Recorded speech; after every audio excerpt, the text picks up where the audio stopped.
You are a true master, sir. Manipulating people. Good you are at manipulating people? Is to manipulate people emotionally. I enjoy manipulating other people. He's very good at manipulating people. He manipulated me with his disease. A position of power to manipulate people? Mind manipulation. Mind manipulation! Mind manipulation! Manipulative, narcissistic. A demon who specializes in scamming and manipulating people.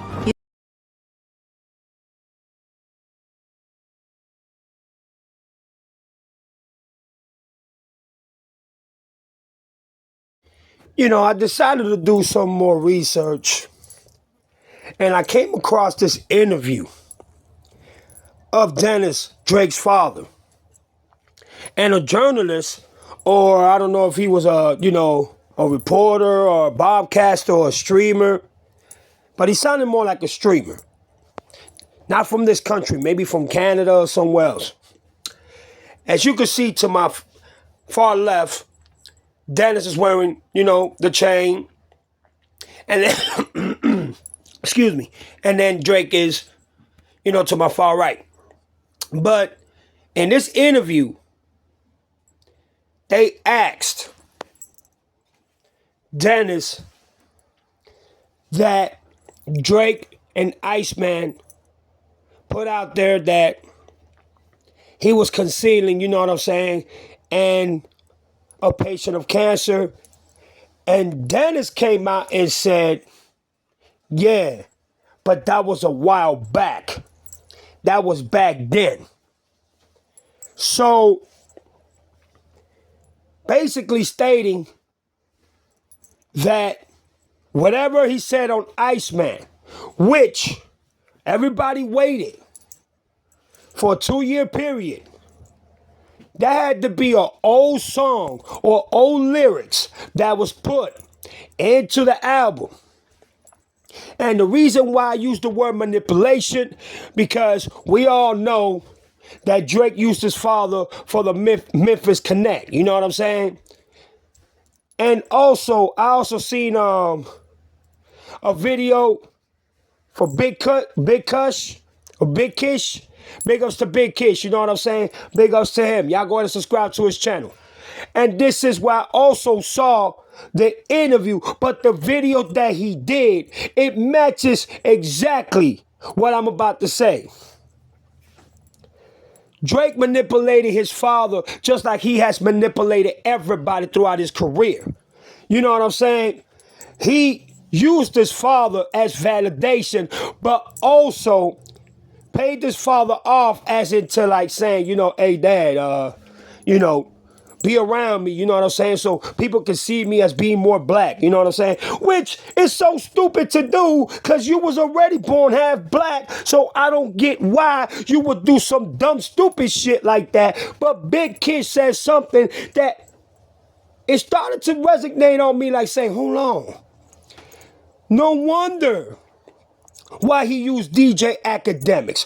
No wonder why he used this other brother. You know what I'm saying? I don't know his name. And so many others. Just using them, paying them to keep his music alive and his fake media, his fake narratives, you know what I'm saying, in perspective to keep that balance and that leverage when it comes to, albums and, viewers and likes for people to be hyped the fuck up and anticipate his album with more anticipation.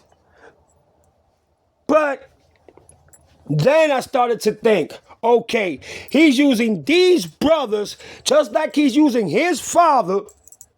But when it comes to white streamers, it's like more of a not manipulation, not in regard into, I'ma pay y'all, you know what I'm saying? So y'all can go in and keep my legacy or whatever alive. It's more to like, nah, I like vibing with y'all. I like y'all cry better. I like y'all circle and environment better. You know what I'm saying? So, hey, you my friend, you my dog. But when it comes to the other side, It's more like, what I gotta pay you for you to say you my friend? What I gotta pay you for you to say that me and you are cool as fuck? You know what I'm saying? What I gotta pay you to say that you relate to my music because you was born in the hood? And Drake also gave a story of how his father got surrounded by the police because he was trying to cross the Canadian border. And he also explained how that's why he knows that a lot of people from the hood can relate to his music because he saw a lot of things that he didn't like. Drake, I'm going to tell you something, bro. If nobody can accept you for who you are, fuck them. I don't like you. But it's not because of your skin of color or because of you being white and black. That has nothing to do with it.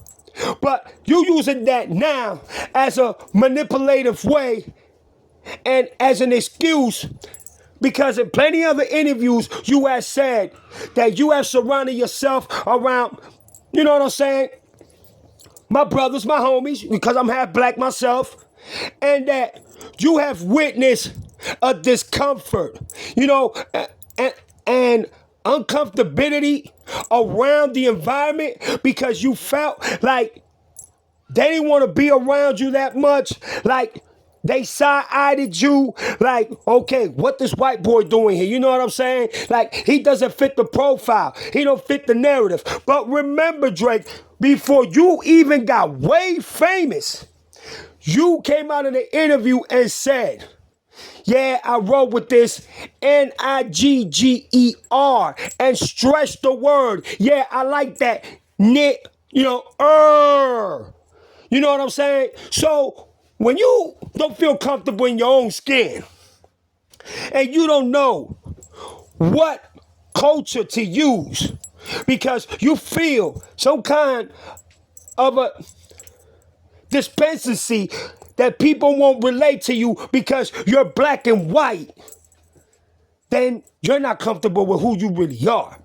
But to manipulate your father, to use your father. And no wonder, like Big Kiss said, to abuse that and use your father. And that's the reason why Kendrick Lamar said, I think Dennis, him using you for him is a huge favor. So you should get paper and more paper and more paper. Why? Because you have been paying your father to keep him around just because of that problem, that situation, that spectrum that you don't feel well in because you're not comfortable with who you are. And then to say in a song that is already probably years old to put it on the Iceman album, Dennis directly said, yeah, but that was a while back. That wasn't no time recently, no time, you know, where I'm battling it right now. No, that was a while back. So that's a way of manipulation, of also playing the victim, because Drake said that he's going through stages. And y'all know that cancer has stage 1, stage 2. When you get to stage 4 in cancer, that's it. There's nothing that they can do. Level and stage 4 cancer is no joke. That's it. If they can't find a method to cure you or medications to keep you alive for a certain amount of time, there is no other cure.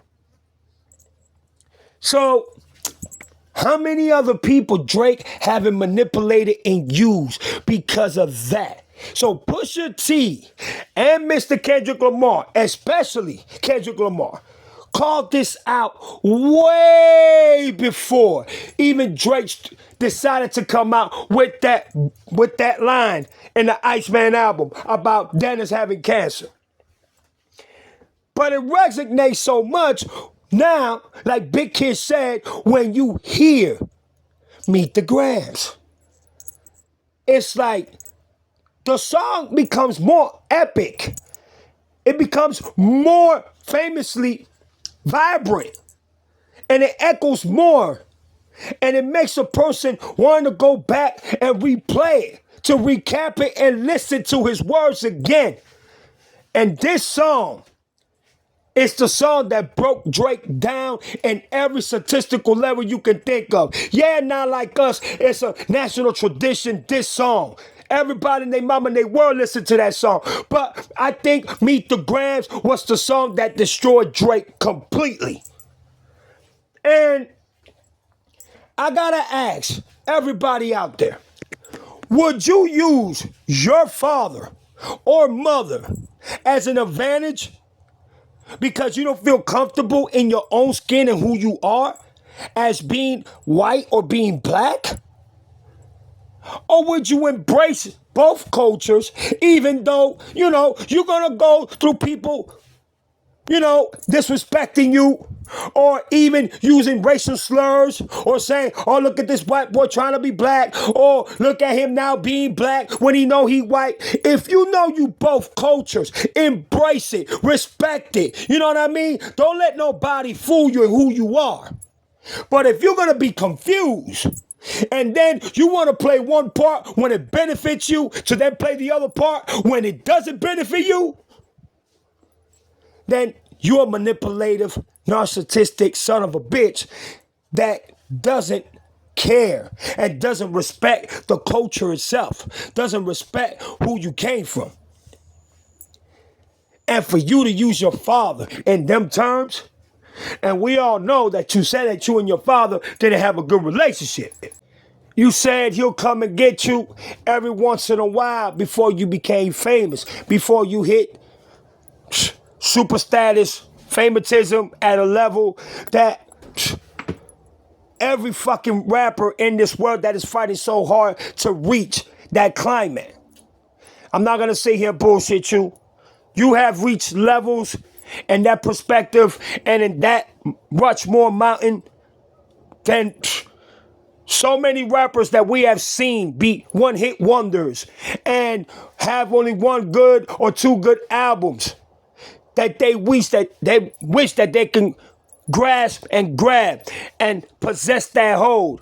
But unfortunately, a lot of them haven't been blessed like that or been sufficiently lucky like that, you know what I'm saying, to be able to achieve the accomplishments that you have accomplished and been successful in. But to be a manipulator at that level and use your father because you're not comfortable with your own skin, because you felt that blacks attacked you a lot of the times or you was bullied by them, but then to come and pay somebody, if it wasn't for that person, you would have been born, to pay him, to keep him at that level, keep him at that circle to where, hey, Dad, you know what it is when it's time to, act this certain way or whatever. You know what I'm saying? I got you, Dad.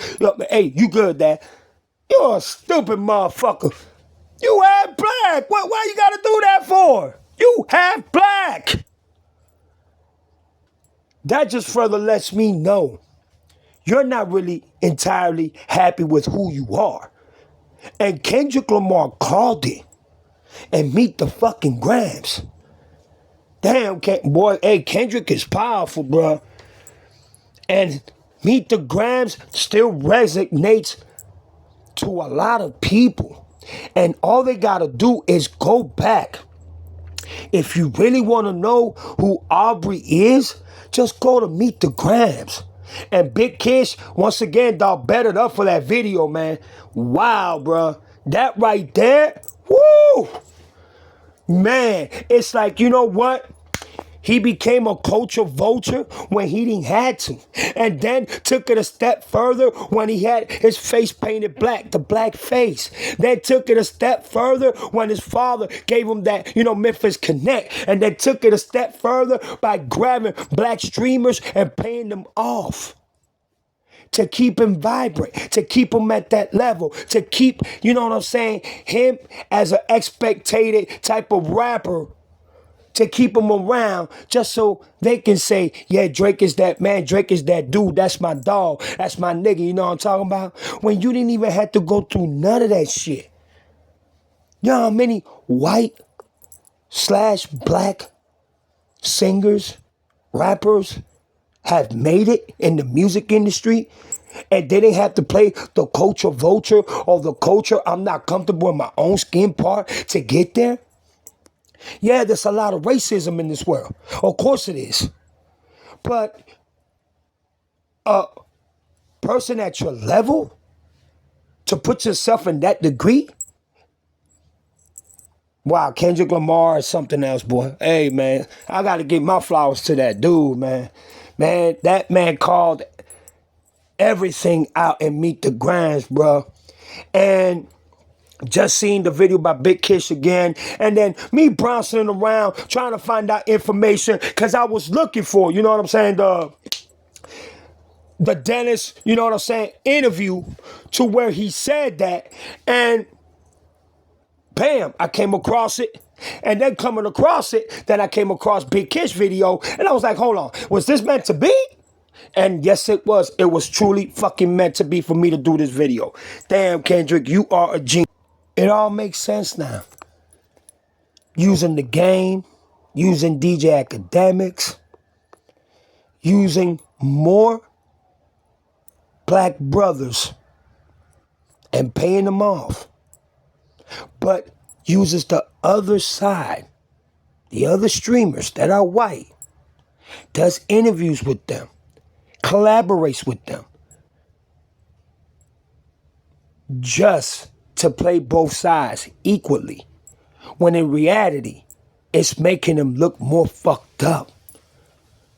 It's really painting a picture to where you are a master manipulator that got exposed for your inability to be reasonable enough and be real enough to come out and just say, this is my problem. I have this narcissistic manipulation, uncomfortability of my culture and who I am, that I have decided to play both parts and pay one part to keep me there when it's needed and when it's more benefit for me.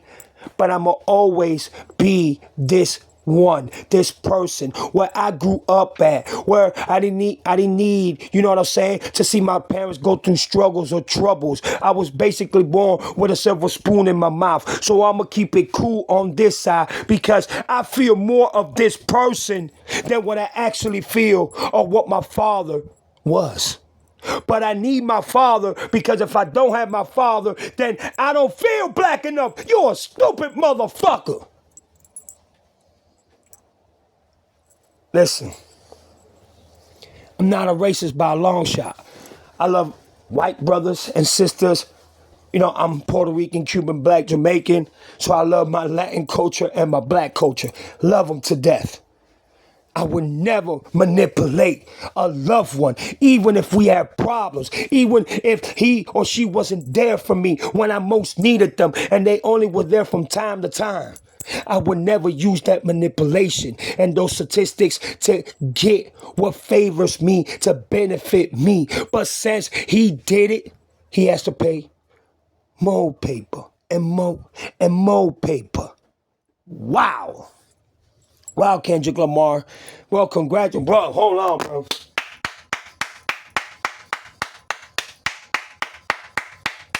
I gotta clap, bro. Bro, Kendrick Lamar really is the boogeyman. Oh my God. And once again, I want to thank Big Kish for that video. You know what I'm saying? Me looking for that Dennis, you know what I'm saying, video of him saying it, because everybody's been saying that Dennis already had that interview. So when I came across it, then I saw the Big Kish video. So I decided to go ahead and listen, and bam, it was meant for me to do this. You know what, Drake? You're a piece of shit. Using your father, using your so-called black friends just to keep them there. Just to observe and preserve that. So once shit gets out of line and out of hand and you can't take it, you run to the I was born in a silver spoon in my mouth environment and circle, which is the Karen level. And no disrespect to my white brothers and sisters. This ain't about racism. This is about a man that is fucking a narcissistic and somebody that's not comfortable in their own skin and a fucking manipulator and uses his own family to get what he wants. There's your boy Chico Black, man. I'm gone. This shit is sickening, bro. God damn. And once again, big ups to Big Kish. Y'all go ahead and, man, y'all go subscribe to his channel. Bad channel, amazing channel, great contact over there. And I want to thank him for putting that video out there again. It was well much needed. And Kendrick, once again, you are a fucking genius. You are the fucking boogeyman. God damn. But this is your boy Chico Black, man. I'm out of here, y'all. Peace.